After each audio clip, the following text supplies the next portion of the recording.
Puji Tuhan, shalom. Sekali lagi shalom. Baik, kita bersyukur kepada Tuhan sebab Tuhan selalu pelihara kita semua. Walaupun memang kadang ya situasi tubuh kita terganggu akibat dari tubuh kita ini terbentuk dari tanah liat yang kemudian banyak mengalami yang namanya sakit penyakit dan juga berbagai kelemahan tubuh. Tetapi saya tentu percaya Tuhan selalu ada bagi kita untuk menolong dan memberikan kekuatan bagi setiap kita yang percaya kepada Tuhan. Dan dalam hari yang luar biasa ini, kita akan belajar bersama-sama kebenaran firman Tuhan dengan satu topik, hadirat Tuhan dapat mengubah segalanya. Hadirat Tuhan dapat mengubah segalanya. Kita akan belajar hari ini karena bagian ini menjadi bagian yang patut kita coba cerna dengan baik, agar kita sebagai pribadi anak-anak Tuhan memiliki sebuah kesadaran penting bagaimana ketika kita datang kepada Tuhan, bagaimana kita menghampiri Tuhan, bagaimana kita menyembah Tuhan, bagaimana kita memuji Tuhan. Sekali lagi semua unsur yang kita gunakan hanya satu tujuan, kita menikmati hadirat Tuhan. Dan karenanya kita mesti tahu bahwa hadirat Tuhan berarti kehadiran Allah yang nyata, kemudian dirasakan atau disadari oleh setiap orang-orang yang percaya. Dan karenanya mengalami hadirat Tuhan adalah sangat penting. Mengalami hadirat Tuhan adalah sesuatu yang patut bagi kita selaku orang-orang yang percaya atau orang Kristen. Karenanya di situ akan muncul yang namanya kedekatan kita dengan Tuhan. Kita akan menikmati kekuatan Tuhan, bahkan kita mengalami transformasi iman. Di hadirat Tuhan kita juga dapat merasakan bagaimana siapa kita sebenarnya di hadapan Tuhan. Sehingga saya bisa mengatakan iman Kristen bukan hanya soal pengetahuan tentang Tuhan. Iman Kristen bukan soal tentang bagaimana kita mengenal setiap syair-syair dari puji-pujian dan penyembahan. Bukan hanya sebatas tepuk tangan atau kita berdiri atau kita duduk atau kita buka mata dan tutup mata. Tetapi bicara tentang relasi yang hidup dengan Tuhan. Bagaimana mungkin ketika kita memuji, menyembah Tuhan, kita angkat tangan tetapi tanpa ada relasi yang dekat dengan Tuhan. Bagaimana kita bisa dapat berkata puji Tuhan, bagaimana kita bisa mengatakan meninggikan Tuhan tetapi tanpa ada relasi yang hidup dengan Tuhan. Sehingga betapa penting saya mau mengatakan bahwa relasi kita dengan Tuhan terbangun di hadirat Tuhan. Sehingga betapa penting kita menyadari dan memaknai bahwa hadirat Tuhan bukan opsi. Tapi hadirat Tuhan adalah sesuatu yang urgent atau penting bagi kehidupan kita, keberlangsungan iman dan percaya kita. Kita coba melihat apa yang penting kita belajar dari sini. Yang pertama, bahwa mengalami hadirat Tuhan membawa kedekatan pribadi dengan Allah. Sekali lagi, mengalami hadirat Tuhan membawa kedekatan pribadi dengan Allah. Saya tertarik dengan satu catatan seorang penginjil terkenal di dunia ini yang namanya Benny Hinn. Dia mengatakan begini, hadirat Tuhan datang kepada hati yang lapar, penuh hormat dan bersih. Dia sedang menekankan kata bersih bukan soal pakaian dan jasmani kita bersih. Tapi ini bicara tentang kekudusan hidup. Dan itu sebabnya banyak orang hanya mengenal tentang Tuhan Yesus. Banyak orang hanya mengenal Yesus Juru Selamat. Tapi hanya sedikit yang sungguh-sungguh mengalami keintimannya dengan Tuhan. Hanya sedikit orang yang bisa dapat menikmati sesuatu yang tidak diberikan oleh dunia. Karena hanya ada sebatas label dia sebagai orang Kristen. Atau bisa saya katakan dia hanya sebatas pemuji. Tapi tanpa menikmati hadirat Tuhan. Dan ini awasan penting bagi kita selaku gereja Tuhan. Supaya apa? Supaya kita bisa dapat menikmati sesungguhnya apa itu hadirat Tuhan. Dan bahkan kita dalam hubungannya atau dalam relasi kita dengan Tuhan tidak dijalankan sesuatu sebatas liturgi semata. Atau katakanlah bukan hanya sebatas sebuah pengetahuan doktrin semata. Tapi seperti yang sudah tadi saya katakan, sebuah relasi. Atau sebuah kedekatan kita dengan Allah. Sebagaimana dalam kitab Yakobus pasal 4 ayat yang ke-8 dikatakan, mendekatlah kepada Allah dan ia akan mendekat kepadamu. Semakin kita dekat dengan Tuhan, semakin kita intim dengan Tuhan. Tuhan bukan satu pribadi yang alergi dengan saya dan saudara. Tuhan bukan satu pribadi yang risih dengan saya dan saudara. Kalau manusia ada punya kecenderungan itu, apalagi dengan orang yang tidak mungkin kita kenali, tapi Tuhan tidak demikian. Semakin kita dekat dengan dia, dia semakin dekat dengan kita. Dan karenanya kita harus senantiasa mendekat dengan Tuhan. Karena di hadirat Tuhan kita mengalami sebuah kedekatan pribadi dengan Allah. Yang kedua yang ingin saya sampaikan bahwa di hadirat Tuhan kita mengalami apa yang namanya mengalami sebuah perubahan hati dan hidup. Jadi saya bisa katakan hadirat Tuhan bisa mengubah hati dan hidup saudara. Ini akan ada cerita-cerita menarik. Tapi saya kutip satu catatan dari seorang yang namanya Billy Graham. Dia mengatakan begini, ketika kita masuk dalam hadirat Allah, kita pasti diubahkan. Dan saya tertarik dengan apa yang kemudian dalam satu kisah menarik ketika Raja Saul mengejar Daud untuk membunuhnya. Dalam pertama Samuel pasal 19 ayat yang ke-18 sampai dengan ayat yang ke-24. Ini sebuah cerita menarik yang ingin saya sampaikan supaya kita menarik langkah-langkah ini. Dikatakan bahwa Saul ini mengejar Daud hanya oleh karena apa?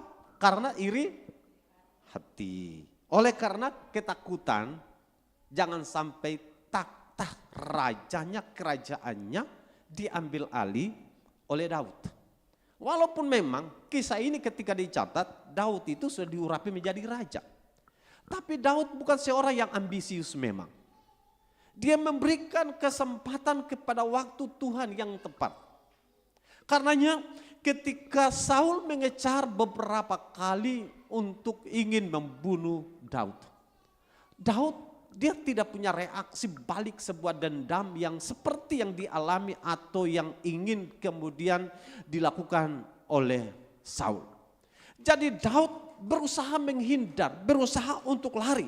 Nah, dalam pertama Samuel ini pasal yang ke-19, 18 sampai ayat yang ke-24 ini, Daud ketika dia dikejar-kejar oleh Saul, dia mencari perlindungan yang luar biasa. Dia lari ke satu tempat yang namanya Nayot dekat Rama. Dan kemudian Daud mencari perlindungan ke nabi-nabi yang dipimpin oleh yang kita kenal namanya Samuel. Dan ketika Daud berlari di sana, Saul tahu Daud ada di Nayot. Saul mengutus agar supaya menangkap Daud.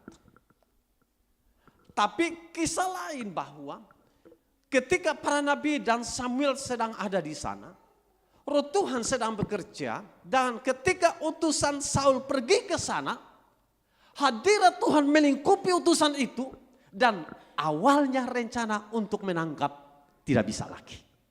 Informasi yang datang kepada Saul bahwa mereka cerita bahwa situasinya jadi beda. Utusan itu tidak menginformasikan kembali. Dia utus lagi utusan yang kedua. Setelah utusan yang kedua, hal yang sama. Roh Allah menjamah mereka. Dan utusan yang ketiga, Saul harus mengirim lagi. Dan informasi yang sama, mereka mengalami hadirat Tuhan. Cara satu-satunya, Saul harus turun tangan. Kita baca coba dalam pertama Samuel ini. Kita baca di ayat-ayat yang terakhir ini. Pertama Samuel 19 ayat yang ke-23 sampai dengan ayat yang ke-24. Dikatakan begini. Lalu pergilah ia ke sana, ke Nayot dekat Rama. Dan pada dia pun, perhatikan ini, hinggaplah roh Allah. Dan selama ia melanjutkan perjalanannya, ia kepenuhan seperti nabi. Artinya masih dalam perjalanan, roh Allah berkuasa atas Saul. Sehingga dikatakan ia kepenuhan seperti nabi sehingga ia sampai ke Nayot dekat Rama. Ayat yang ke-24. Ia pun menanggalkan pakaiannya dan ia pun juga kepenuhan di depan Samuel. Ia rebah terhantar dengan telanjang sehari-harian dan semalam-malaman itu. Itulah sebabnya orang berkata, apakah juga Saul termasuk golongan nabi? Perhatikan. Hadirat Tuhan mampu mengubah niat jahat orang. Hadirat Tuhan dapat mampu mengubah suasana hati. Saya masih ingat beberapa kisah hebat yang terjadi dalam konteks di Maluku. Saya kembali kepada cerita Bapak Temi, seorang awam atau seorang yang berlatar belakang kafir, tapi kemudian Tuhan tangkap dia di daerah yang menurut kita sangat terpencil. Dan dikatakan dalam beberapa kisah ada satu tempat yang namanya tempat doa. Setiap orang yang pergi ke sana, mereka tidak bisa berdiri berjalan menuju ke tempatnya. Mereka akan tersungkur di depan halamannya dan berjalan atau merangkak sampai ke rumahnya. Mereka tidak sanggup masuk ke sana dengan keadaan berdiri. Apa yang terjadi? Hadirat Tuhan. Saya masih ingat dengan banyak kisah-kisah yang luar biasa di satu kampus di Maluku ini yang namanya Kampus Sekolah Teologi Maluku. Tahun-tahun 90-an, 80-an, 70-an. Tempat itu menjadi tempat yang suasananya beda sangat dengan di tempat lain. Setiap orang yang pergi ke sana, mereka akan mengalami sebuah perjumpaan dengan Tuhan. Sesuatu yang beda. Dan itu sebabnya contoh-contoh ini saya ingin sampaikan bahwa Tuhan bekerja dan cara kerja Tuhan selalu ingin mengubahkan orang. Dan niat jahat dari Saul untuk membunuh Daud, ingin menangkap Daud, itu dipatahkan oleh karena apa? Oleh karena hadirat Tuhan. Sehingga dengan demikian maka semua utusan Saul tidak mempan. Kenapa? Karena ada hadirat Tuhan yang menangkal niat jahat dari Saul. Saudara yang dikasihi Tuhan, meskipun demikian, Daud menjadi pribadi yang saya tentu kagumi. Daud menjadi satu pribadi yang menurut saya luar biasa. Dia tidak bergerak dengan cara pikirannya, dengan cara kemanusiaannya.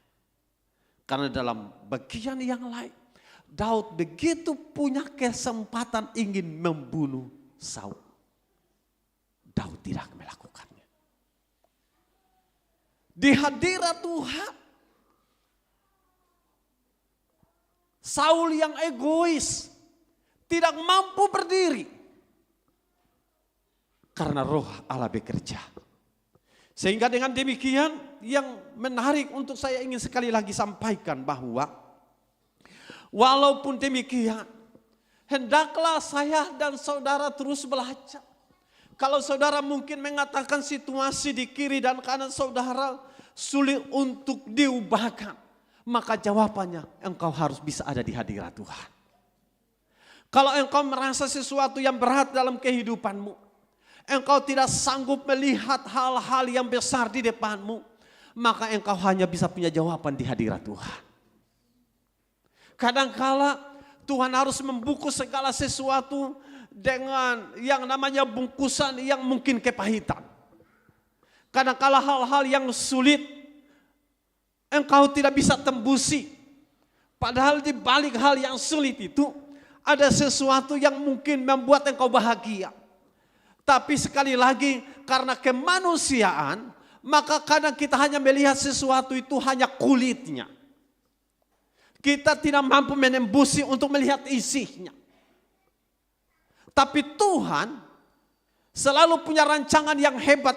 Apa kata firman Tuhan? Tuhan tidak merancangkan kecelakaan tapi damai sejahtera. Sehingga dengan demikian Tuhan selalu mengizinkan kita semua untuk bagaimana belajar dan terus belajar agar kemudian kita bisa dapat menikmati sesuatu yang indah sebagaimana yang Tuhan telah kerjakan dalam berkat-berkat yang luar biasa sepanjang di mana kita hidup.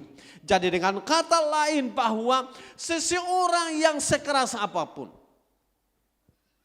justru mereka akan hancur di hadirat Tuhan dan mereka diubahkan di hadirat Tuhan. Jadi kalau engkau mengatakan bahwa seseorang sulit diubahkan, seseorang sulit untuk dikendalikan, hadirat Tuhan jawabannya.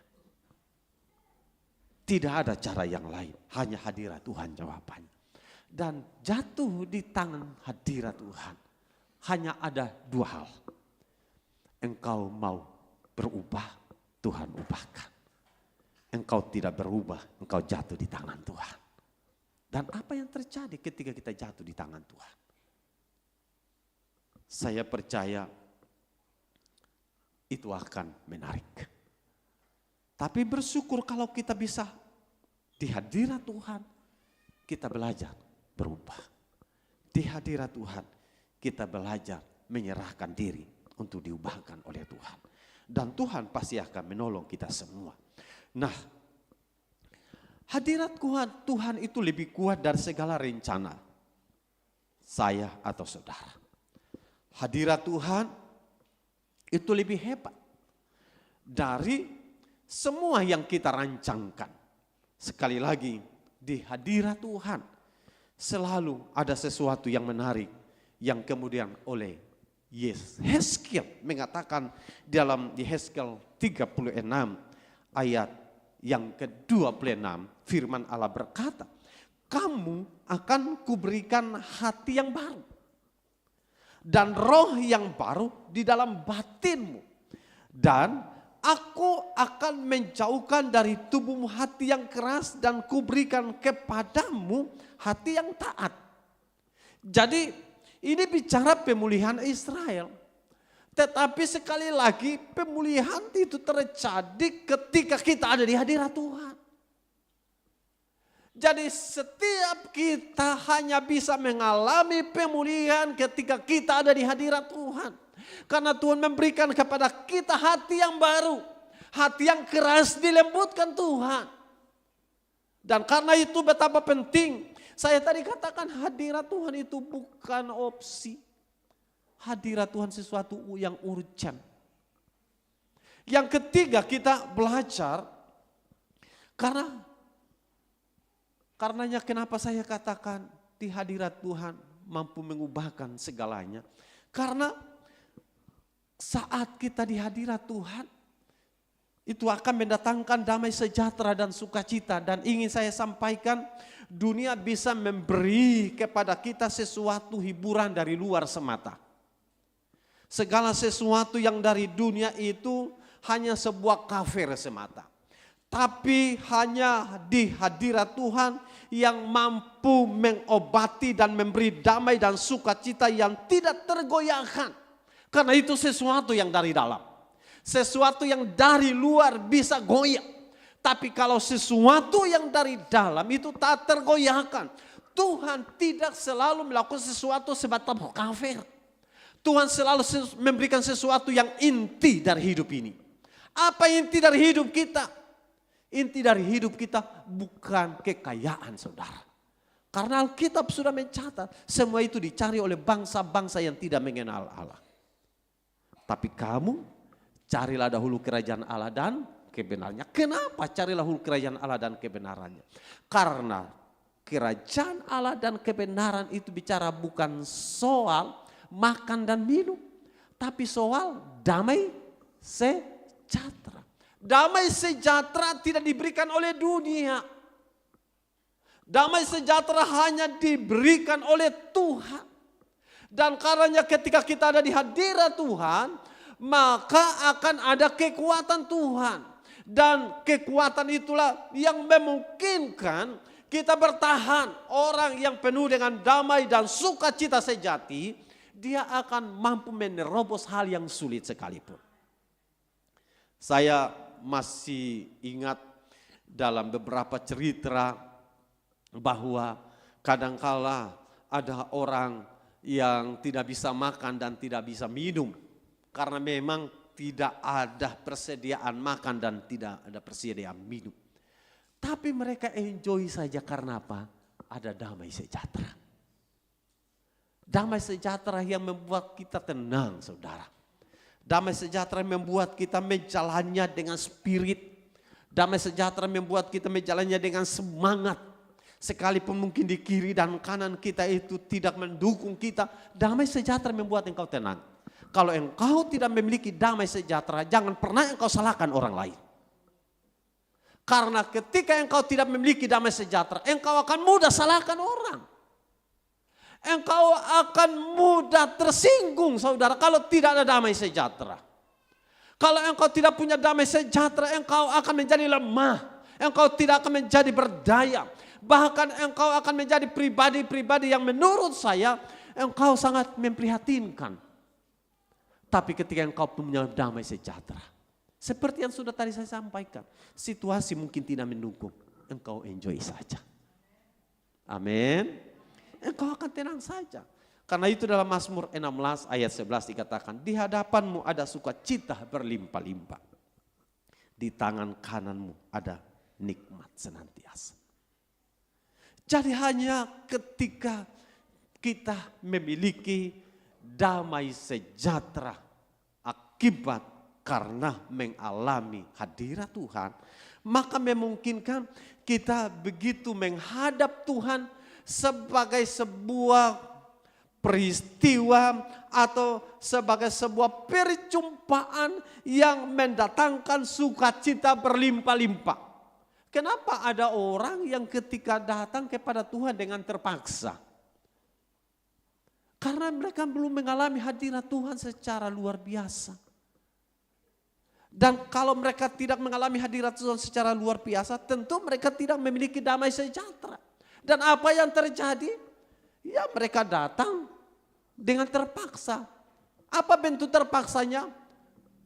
Mereka mengikuti ibadah, mereka bisa memuji Tuhan. Tetapi sekali lagi, hanya sebuah basa-basi menurut saya. Karena tidak ada kedekatan dengan Tuhan, tidak ada hubungan yang intim dengan Tuhan. Sementara kita beribadah tujuannya apa?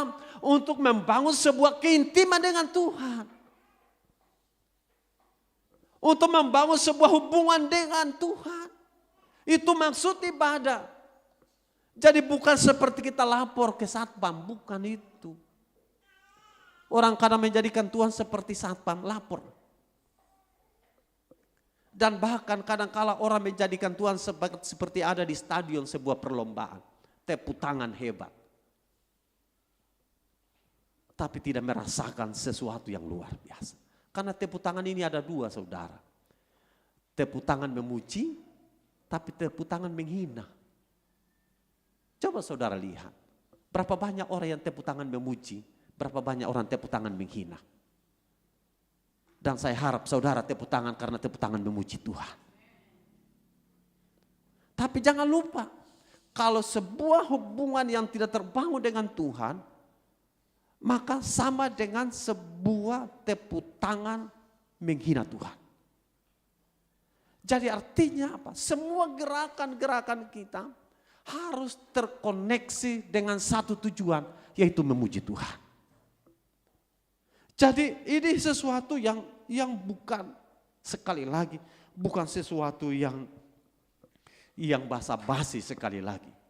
Tapi ini sesuatu yang patut saudara dan saya untuk koreksi dalam semua hal yang kita kerjakan bagi Tuhan. Saya bisa mengatakan sebuah statement begini, banyak orang yang stres, cemas atau kosong batinnya menemukan ketenangan saat mereka sungguh-sungguh merasakan hadirat Tuhan. Tapi kalau tanpa itu saya tentu mengatakan bahwa mereka tidak menikmati sesuatu. Yang keempat yang ingin saya sampaikan bahwa kenapa di hadirat Tuhan mampu mengubahkan segala sesuatu. Karena hanya ada di hadirat Tuhan kita menikmati yang namanya sumber kekuatan rohani dan bahkan arah hidup kita yang benar. Tanpa kita ada di hadirat Tuhan, kita tidak menikmati kekuatan rohani. Sehingga apa yang tadi saya sampaikan, maka kita akan menjalani sesuatu yang rutinitas semata saja. Karenanya Musa menolak melangkah tanpa ada hadirat Tuhan. Sebagaimana dalam Keluaran pasal 33 ayat yang ke-15. Jika hadiratmu tidak menyertai kami, jangan suruh kami berangkat dari sini. Jika hadirat Tuhan tidak menyertai kita semua, jangan melangkah sembrono. Karena kita akan mengalami banyak kesalahan. Hadirat Tuhan menguatkan kita menghadapi tantangan. Hadirat Tuhan mampu menolong kita terhindar dari godaan dan bahkan menolong kita untuk bisa tahan berdiri di tengah penderitaan. Dan itu sebabnya hadirat Tuhan mampu mengarahkan kita untuk memiliki kekuatan dan bahkan memiliki apa saudaraku? Ketekunan. Coba saudara review sedikit tentang pengalaman hidupmu. Satu hari tanpa Tuhan, maksudnya tanpa menikmati sebuah keintiman dengan Tuhan. Dan satu hari penuh keintiman saudara dengan Tuhan. Perjalanan hari-harimu akan jadi beda. Ceritanya akan beda. Engkau akan berjalan tanpa ada kekuatan. Dan engkau akan berjalan tanpa ada sesuatu yang di dalam pribadimu bisa mengubahkan yang ada di depanmu. Engkau akan melihat semua yang ada di depanmu itu begitu sulit. Tapi kalau engkau jalan dengan Tuhan, engkau akan mengatakan yang sulit selalu ada cara yang Tuhan buka. Ketika Tuhan yang angkat, tidak ada yang bisa turunkan. Tapi ketika Tuhan turunkan, tidak ada yang bisa angkat. Kalau ada yang tutup jalan, Tuhan mampu buka satu jalan. Dan kalau Tuhan mampu menutup jalan, tidak ada yang bisa buka jalan.